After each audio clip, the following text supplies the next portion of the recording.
Before we begin this episode, let me just say that this was originally done back in 2023 or so. At that time, the historic house to be discussed here was still standing. Jumping ahead just 2 or so years later, and it had met a tragic end. It was demolished, leaving behind a more enamored push for the preservation of historic homes. Let this episode now reflect on a past that has now been erased. Here we are at the intersection of Ridge Road and Cranberry South River Road. Here, Ridge Road turns into Road Hall Road, and once it does, this is the house that sits eloquently on the southeastern corner. This, folks, is the Holmes Tallman House, and it will be the focus of this episode of Let's Explore This. It was listed on the National Register of Historic Places in 1979. That National Register document, it is going to be from where the information for this episode will be culled. Since the house is privately owned, the majority of this episode is going to revolve around photos. And a few of those photos, they will come from this document. Most exterior photos will be taken by me, with the exceptions being what photos I can find of the exterior that I cannot readily get access to. The rear features and possible outbuildings could possibly fall into that category. Actually, though, the house does not appear to be occupied at the time this episode was being compiled. Therefore, I am not too worried about hanging out here a bit to capture exterior footage. However, a couple of things do appear to have been altered, but more on that a bit later. Still, though, interior photos, of which I have many, come from this site, which had the house up for sale way back in 2011. Today, in 2023, it appears to be off-market, at least according to this site. Okay, so what the Holmes Tallman House is an outstanding example of the large, square carpenter's Italianate farmhouse, elaborated with a full attic and a cupola. It is unique in Middlesex County and one of the finest of its type in all of New Jersey. It is all the more significant for its remarkable state of preservation. Not only are the exterior and setting intact, but so is all of the interior architectural decor. That includes the lighting fixtures, the carpets, and some furnishings purchased for the house by Jacob Tallman over a century ago. Keep in mind, though, that information for this episode does date from the late 1970s. I am using a mix of old and new photos. Things could very well have changed in over 3 decades. Regardless, such houses like this were ultimately derived from the wedding of Italianate villa and palazzo forms, with a plan type utilized since the 18th century. They translated into wood designs featured for masonry construction and pre-Civil War pattern books. The closest parallel to the Holmes Tallman House is this Villa Number 3 in Riddell's Architectural Designs book of 1861. Yes, the Holmes Tallman House, it is a large carpenter's Italianate farmhouse that can also double as a villa. It is built of wood and rests on a brick foundation. Originally, it consisted of a 3-story cubicle main section, with a 2-story wing to the rear. A 1-story addition, consistent in style with the original construction, was made to the wing at the end of the 19th century. There are 5 bays on the front of the main section and 4 bays on the sides. A 1-story porch does surround the front and both sides. Its roof, with its bracketed eaves, is carried on tapered paneled piers, all square in section, which rest on high square paneled bases. The piers, they have a necking of eyelet jigsaw work. Matching pilasters further mark the building's corners. Entrance into the house is through a doorway with a corseted architrave and a segmental transom. And there is a double-leaf paneled door.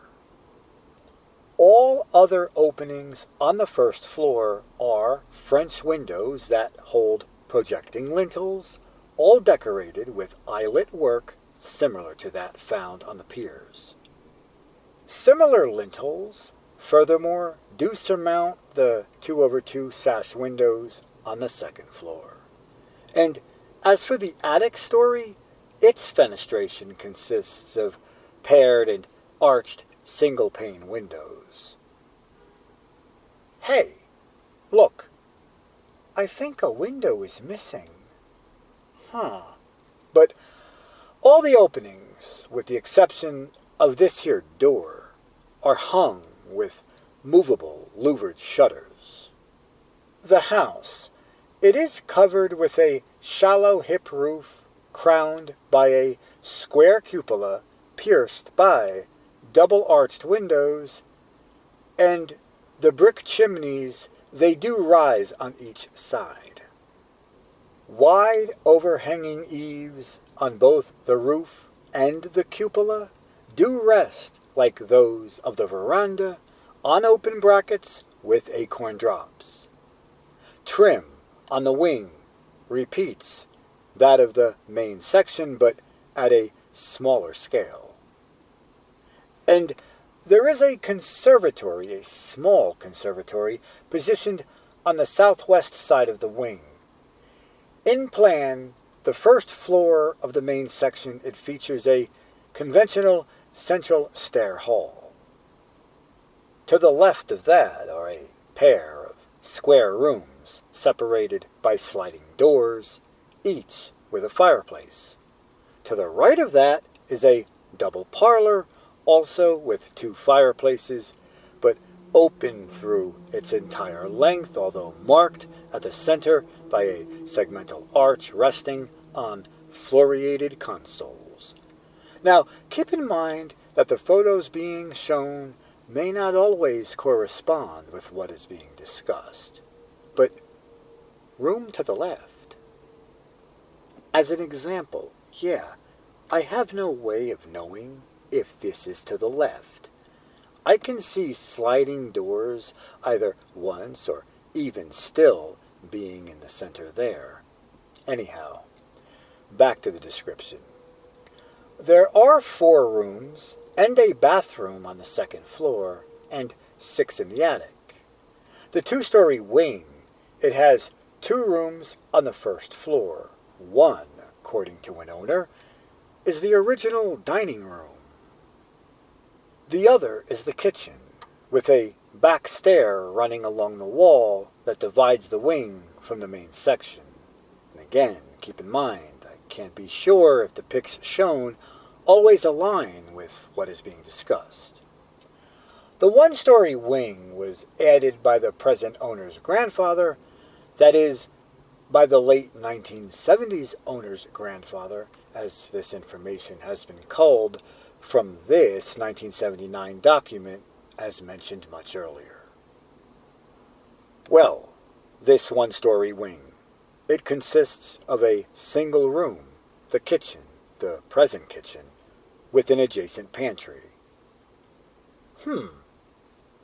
This is a more recent kitchen photo. Could it then be in here and not in here? Also, there does exist a cellar, of which I have no interior photos of, under the entire house except for under the one-story wing. It is said to have still contained, in the 1970s that is, the hot air furnace installed way back circa 1870. Not sure about today, but it is said to consist of a square brick chamber containing a cast iron firebox. Sorry, no photo, but the door to its stoke hole, it is said to have been inscribed with James Patent, New York. Now, folks, two things on site have been altered. So much so that for those I will need to resort to photos. I have no choice. Why, might you ask? Well, because an on-site outbuilding and an on-site structure are both now gone. However, don't fret, photos I do have, and those will have to do. There is a historic carriage house on the property, as well as this, described as a large urn, both of which hold photos included in, but not discussed in, the document. As with other features of this property, unless I can get a vantage point without stepping onto the grounds, these photos will have to do. However, if you see any in the footage, then I did manage to capture a vantage point.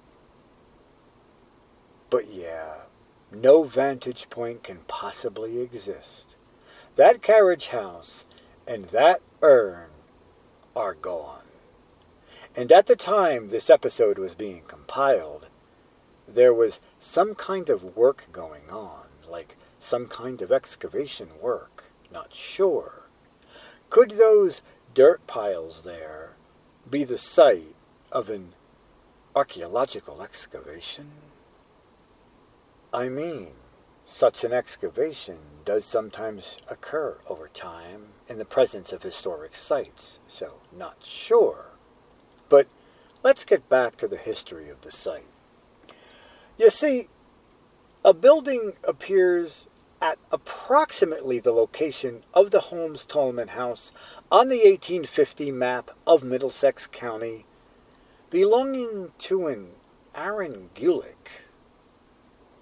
However, according to family tradition, the house, it was built by Francis Holmes circa 1860 and purchased by the present owner's great-great-grandfather, Jacob B. Tallman, in 1870.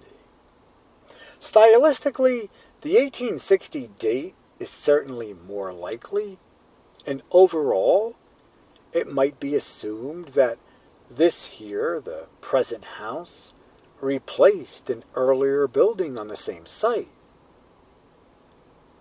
Yes, I was not able to locate any historic photos of the Gulick, Holmes, or Tallman family.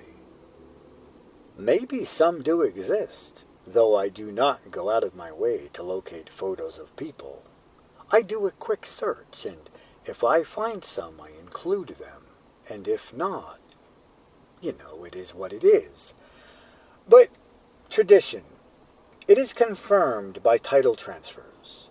Francis Holmes purchased 2 parcels of property from the estate of Aaron Gulick, executor, in 1858 and 1860. In 1869, these were sold by Holmes to James Gulick, who resold them the following year to Jacob B. Tallman. The house has remained in the hands of his descendants up until at least the 1970s. I would show the deeds, but apparently online deeds for Middlesex County start at 1929.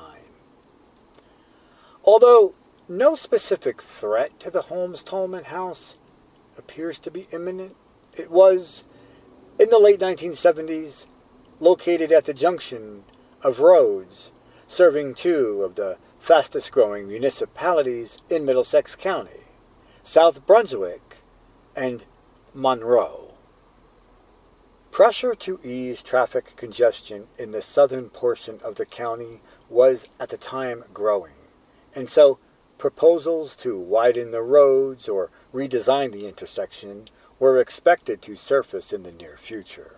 Well, that was in the 1970s, and it is now 2023, and it certainly appears the house is still here. Roadwork or not, it didn't go anywhere. Despite this house not being occupied as of the present, or so it seems to appear, the grounds are still being maintained by someone. The grass is well manicured. And with that said, this house, it was grabbed and it was documented. Now we need to see what other surprises we can find here in Middlesex County and beyond. See you on the next episode.